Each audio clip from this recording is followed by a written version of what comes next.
Well, to discuss this, our foreign affairs commentator Douglas Herbert is with me. And Doug, Afghanistan facing a drought, food shortages and an economy that's effectively in free fall right now. For humanitarian workers, this is really a perfect storm, isn't it? It's exactly what they feared. It's exactly that. When we speak of humanitarian crises, and there's often sort of donor fatigue when it comes to that and the appeals for helping people in need in conflicted regions, we often hear about Syria. We hear about Yemen, we hear about Ethiopia, Democratic Republic of Congo, Mozambique. The litany goes on of countries. Afghan has always been, in the past years and decades, really way up there on the worst stricken countries list when it comes to the desperation and the plight of its citizens. And you mentioned the main factors there. There's if you think of the humanitarian catastrophe or looming catastrophes as a cauldron, a witch's brew, what do you put in there? You put in COVID, the pandemic right now, which has not just affected Afghanistan, but many countries. You throw in climate change, which is obviously uprooting, displacing populations, fleeing in search of food.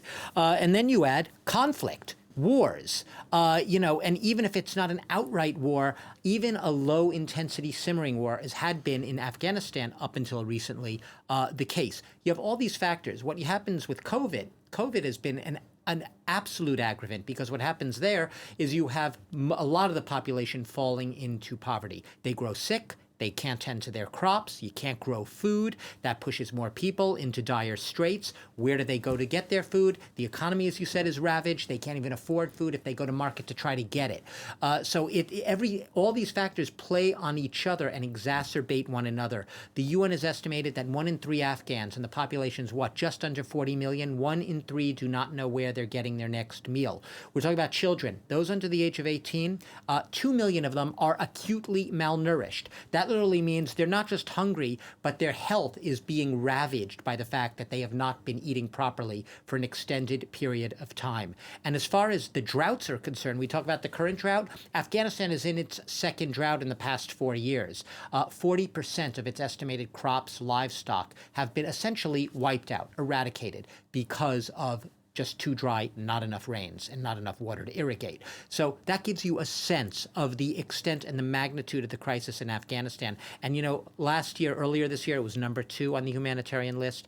It could move up perhaps to number 1 this year. Perhaps Yemen has always been sort of the very top.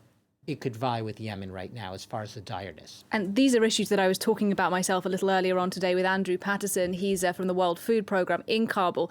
He told me a bit about how the organisation has been operating since the Taliban took over and what it is they now need from the international community. Take a listen.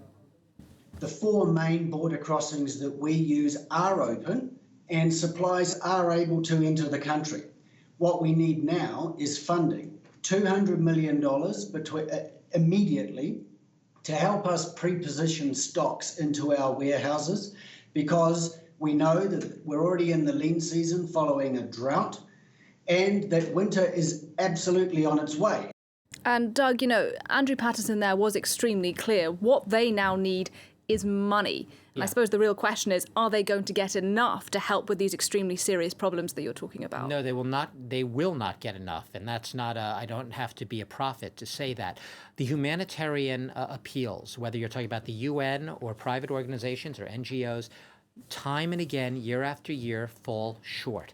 Sometimes extremely short of what they really need. There's a UN humanitarian appeal fund right now, Nadia, and it's $1.3 billion. And some estimates are that it has an $800 billion gap. He spoke, Andrew Patterson, of a $200 million immediate need, but the actual gap is much larger than that. And even back, and like I said, this is all the time we talk about humanitarian shortfalls in aid. Back in 2016, go back 5 years, the UN was also saying at the time that that the generosity among donors and among humanitarian organizations, there is a generosity gap. Generosity is insufficient.